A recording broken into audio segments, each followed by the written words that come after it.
Ah, mais c'est ça qui fait la compétition, que la compétition est belle, hein. Je pense que quand il y a ce respect-là pour l'adversaire, je crois que ça rend la compétition encore plus jolie, je pense. Vous auriez été prêt à perdre votre position de premier s'il avait eu un ennui? Oui, bah, ouais, évidemment. C'est toujours facile de le dire après. Non, mais de toute façon, quand on est en mer, à un moment donné, ce qui se passe, c'est que on va dans des endroits du monde où déjà les secours terrestres ne peuvent pas arriver. Donc voilà, on est entre nous. Et à un moment donné, bah, s'il arrive quelque chose, évidemment, on va. Enfin, la course, ça a plus d'importance, ça vient après. Donc oui, on fait tout pour tous arriver jusqu'au bout. Et si à un moment donné, on peut aider et aller secourir quelqu'un, on y va. Le fait que vous soyez entraînés ensemble, est-ce que ça permet de décrypter et de décoder la stratégie de l'autre? Oui, ça permet de voir plutôt ce qui justement par rapport à certains concurrents avec lesquels on s'est entraîné pendant des mois pour la forêt. C'est vrai que notamment François, on a des bateaux qui sont quasiment identiques, qui sont issus du même moule. Donc c'était sympa de pouvoir justement voir un petit peu des différences qu'il y avait en vitesse sur certains choix de voile, certains choix technologiques. Et donc voilà, effectivement avant le départ, moi je savais ce que François avait comme atout, comme point faible aussi. Et quel était son point faible? il n'y en avait pas beaucoup finalement. Mais par exemple, on avait des petites différences sur les choix de voile, parce qu'on a droit à 10 voiles à bord du bateau. Donc on avait fait des choix un peu différents sur une voile notamment. Donc il avait une voile un peu plus performante dans les mers du Sud, moi une voile qui était plus performante dans les vents faibles. Donc voilà, donc, notamment quand j'étais dans l'anticyclone, il n'y a pas beaucoup de vent, mais je savais que j'étais peut-être un peu plus à l'aise. François dans les mers du Sud, lui, était plus à l'aise que moi dans certaines conditions. Donc voilà, c'est des choix qu'on a fait, qu'on a assumés avec les équipes qui sont autour de nous, qui préparent nos bateaux. Donc voilà, c'est intéressant de voir après ce que ça donnait sur eux. Vous avez le mal de mer? Moi, j'ai jamais eu mal de mer, j'ai cette chance. Même pas le premier jour? Non, de ma vie, j'ai jamais eu mal de mer. Et vous? Vous avez de la chance. Vous l'avez? Oui, non, j'ai plus le mal de mer depuis des années, mais tout petit, j'ai eu le mal de mer en naviguant notamment en famille avec mes parents, où là, on passait du temps dans la bonnette. Ouais. On perd parfois, voilà, on perd son enthousiasme, son envie de gagner. Est-ce qu'il y a des moments de doute? Ah oui, il y a des moments de doute quand on fait des choix météo, quand on a des problèmes techniques. Et puis, moi notamment, j'ai eu une journée un peu difficile quand François a fait le break au large du Brésil en remontant l'Atlantique. C'est vrai que François s'est échappé, j'ai un peu accusé le coup. Et puis bon, voilà, après, pour repartir, quelque part, la course continue. On se dit que tant que la ligne d'arrivée, la finale n'est pas franchie, tout peut arriver, il peut se passer des choses. On voit en ce moment, les derniers concurrents ont des difficultés à arriver jusqu'au Sable d'Olonne. Donc voilà, il ne faut pas lâcher le morceau. On a des gens à terre aussi qui nous soutiennent, qui nous envoient des messages, mais c'est vrai qu'il y a des moments où, quand on est tout seul sur nos bateaux, il faut savoir avoir le mental. Vendée Globe a lieu tous les 4 ans. Alors il y a eu des événements évidemment marquants au cours de ces 7 éditions, hein, c'est ça? Philippe Ekepers.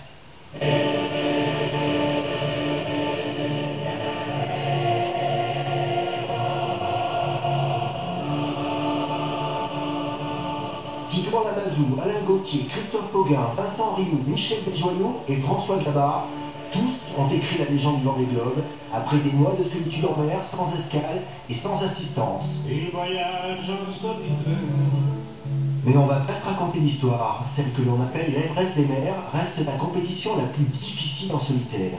Sur les 138 skippers qui ont pris le départ depuis la première édition, 63 ont abandonné et 3 ont péri en mer. Retour sur les 3 forts de la course, la plus dangereuse du monde. Premier Vendée Globe en 1989 et premier sauvetage instancé dans les 40e rugissants. Philippe Poupon chavire et c'est Loïc Perron qui vient redresser son navire. On est complètement désorienté, on ne sait pas trop, on est perdu, on fait. Nouveau miracle 4 ans plus tard, alors qu'il est en tête de course, Bertrand de Broc doit se recoudre la langue, entaillé lors d'un choc. J'ai pris un fait d'hier dans la gueule, je me suis recousu la langue hier soir. Un pitoyable tragique sera la 3e édition du Vendée. Le Canadien Chéri Rousse disparaît en mer, Thierry Dubois chavire et passe 24 heures sur son radeau de survie, tout comme Tony Willimore bloqué pendant 5 jours dans la cabine de son bateau retourné. Autre miraculé, Raphaël Dinelli. Il chavire le jour de Noël et s'accroche pendant 48 heures à son bateau qui coule. Même désarroi en demi pour le favori, Yves Parier, qui casse son mât et doit s'en fabriquer à nouveau en pleine mer. Tout est compliqué tout seul, et quand on n'a pas les outils, tout prend du temps. On a beau avoir des Formule 1 des mers, le Vendée est loin d'être une partie de plaisir. En 2008, Yann Eliès se fracture le fémur, il est sauvé in extremis. Un peu plus tard, c'est Jean Le Cam qui chavire et Vincent Rioux qui démate et perd la course en venant à son secours. Je sentais la détresse dans les cris de Jean et pour moi, le principal danger, c'est le froid et l'hypothermie. Une course sans pitié, moi je vous le dis, mais la légende du Vendée s'écrit aussi avec des moments plus heureux pour les skippers. Oui, ça existe. Vous avez ceux qui se la coulent douce, ceux qui dansent, ou ceux qui, comme François Gabard, s'éclatent seul à bord. Mais l'Oscar du navigateur le plus festif revient à Armel Lecléache. En 2008 comme en 2012, pour le skipper breton, toute occasion est bonne pour trinquer. À la santé de Neptune, on va lui offrir un petit coup de champagne. Un petit coup pour le bateau, Et un petit coup pour le marin qui en a bien besoin pour naviguer dans de telles conditions. Il voyage solitaire. Herman, il n'est pas breton pour rien. C'était pas du cidre, hein. Non, c'était du champagne. Mais il y avait que 30 minutes. D'accord. Alors, c'est vrai, direct quotidien, webcam, vous êtes en permanence regardé et observé. C'est pas cette communication non-stop, c'est pas un peu lourd, un peu pesant? Non, on n'est pas tout le temps, en plus on passe dans le temps déjà, c'est pas 24 sur 24, c'est-à-dire que c'est à nous de choisir quand on veut se connecter, donc on le fait pas forcément tous les jours, et puis Le jour où vous êtes rasé, etc. voilà, voilà, un peu plus long, et puis c'est nous qui choisissons d'envoyer les images qu'on a filmées, voilà, on a encore cette liberté-là, ça c'est important, et puis on n'est pas connecté 24 sur 24, donc effectivement les moyens ont bien évolué depuis le début de cette épreuve. Tant mieux, parce que aussi les gens peuvent le suivre. Mais alors, Armand, vous montrez en définitive ce que vous voulez. Voilà, ce qu'on veut. Ouais. Effectivement, c'est Donc c'est de la communication, c'est pas de l'information. Par moment, il y a quand même des directs. On a fait aussi des directs avec l'organisation. Donc il y a des. Moi, je me rappelle d'une vacation où j'étais en train de répondre aux questions. À un moment, le bateau est parti un petit peu à l'envers. Donc j'ai enlevé le casque et puis le direct a continué. Donc il était un petit peu inquiet de ce qui se passait, puis je les ai rappelés 5 minutes après pour dire que tout va bien, le bateau n'était pas cassé, mais voilà, il y a aussi les jeux du direct. Vous saviez que certains, enfin beaucoup d'ailleurs, en France jouaient, et dans le monde entier d'ailleurs, jouaient en même temps que vous, en virtuel? Oui, on m'a dit effectivement qu'il y avait... 475 000 inscrits. C'est ça, même le premier vainqueur... Et d'arriver à François. Voilà, avec François. Et je l'ai rencontré, il était à l'arrivée, il avait le droit, je crois que dans son lot de prix à l'arrivée, il avait le droit de venir sur les pontons de l'arrivée de François et moi. Et donc c'est vrai que ouais, c'est incroyable cet engouement, je crois que les gens se sont passionnés aussi pour ça, et les gens passaient beaucoup de temps, quasiment autant de temps que nous à bord, à régler leur bateau sur internet et à faire... À se réveiller dans la nuit. Voilà, et puis il y avait des courses dans la course entre amis, entre collègues de bureau, et voilà, c'est aussi le charme de cette course. On parlait de récompenses et de prix, 160 000 € pour le gagnant et 100 000 je crois pour le second. Alors évidemment ça fait une belle somme, mais bon, quand on voit la Formule 1, le foot, le tennis, vous allez me dire on fait que pas ça vous va quand même. Ouais, ça me va complètement, on fait pas ça. Je pense qu'on fait pas ça pour l'argent, on fait ça pour en vivre. Je disais tout à l'heure, je voulais être professionnel, donc il faut qu'on en puisse en vivre et qu'on fasse vivre notre famille, etc. Mais après, voilà, en tout cas pour moi, c'est pas. Je cherche pas à gagner plus d'argent que ça en faisant du bateau. Tant que j'ai les moyens de faire du bateau, tant que j'ai la chance d'avoir un partenaire qui m'accompagne, qui veut bien construire des bateaux, qui veut bien m'amener à faire des courses, c'est déjà super et c'est déjà un confort assez exceptionnel. Vous vous souvenez de la traversée de l'Atlantique à la rame par Maud Fontenoy ainsi que par Gérard Daboville? Ouais. Vous vous souvenez de ça? Ouais, j'étais petit, dans les années 90. Eh bien, alors nous on a des rameurs, c'est pour vous. On voulait vous voir en compétition, ramer, vous y allez. Ahmed, c'est indiqué, voilà, il y a votre prénom, et puis il y a François, voilà. Ouais, ça dépend ça, en plus. Je vais vous donner le départ, ça dure 1 minute. Ah ouais, d'accord. Ah non, mais il faut cravacher. Pour la caisse, on régler. On peut régler. Bah, faites comme vous voulez. Et après, si on transfère, c'est pas gênant. C'est à côté de la chemise en plus, quand même. C'est ça. On va me la chemise, François. T'es retourné, toi, faire un peu de préparation? Je comprends pas, Ouais, tu fais du bateau, quand même. Vous allez avoir les muscles endoloris ensuite. Et puis, on... Vous êtes prêts? Non, non,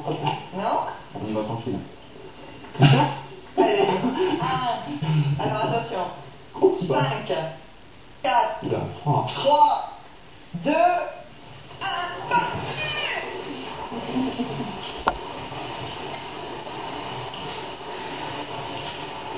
Mal.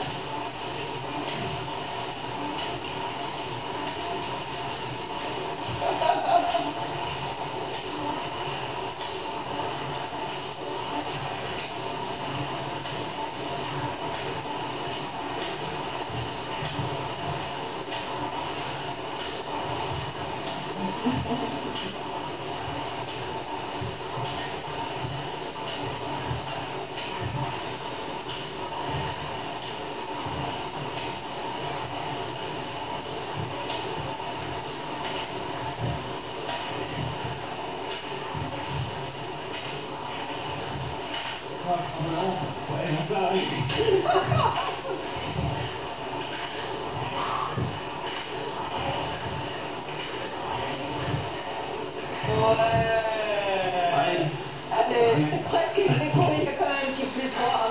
Il a pris sa revanche, d'accord, pas. Parfait. Allez, vous les fasse les deux, une épreuve supplémentaire. Celle-là, je suis sûre que vous ne la connaissez pas. Ça va? C'est bien pour les 2 jours. Allez, on va au déshabiller ensemble. Vous allez reprendre votre souffle. François, la dernière fois qu'on vous a confondu avec le prince.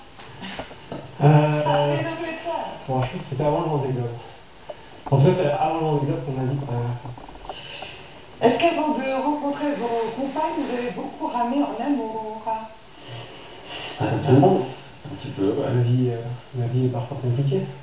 Armel, la dernière fois qu'on a écorché votre nom, À l'arrivée du Vendée Globe. on vous appelait comment? Le théâtre. Vous aimez ça? J'ai l'habitude. J'ai l'habitude. D'accord. Le périgris qui ne vous quitte jamais sur un bateau, François. J'ai aucun gêné. Je suis pas superstitieux, ça porte mal. Et vous? Une paire de crocs. Fétiche. François, maintenant vous avez le vent en poupe. Quel a été votre premier caprice de star? J'en sais rien, une caprice de star. J'essaie de garder les pieds sur terre, donc voilà, je me prends pas pour une star. Enfin, je crois pas. Si jamais c'est le cas, j'espère que mes amis et mon entourage me remettront les pieds sur terre. Armel, qu'est-ce qui vous fait chavirer chez une femme?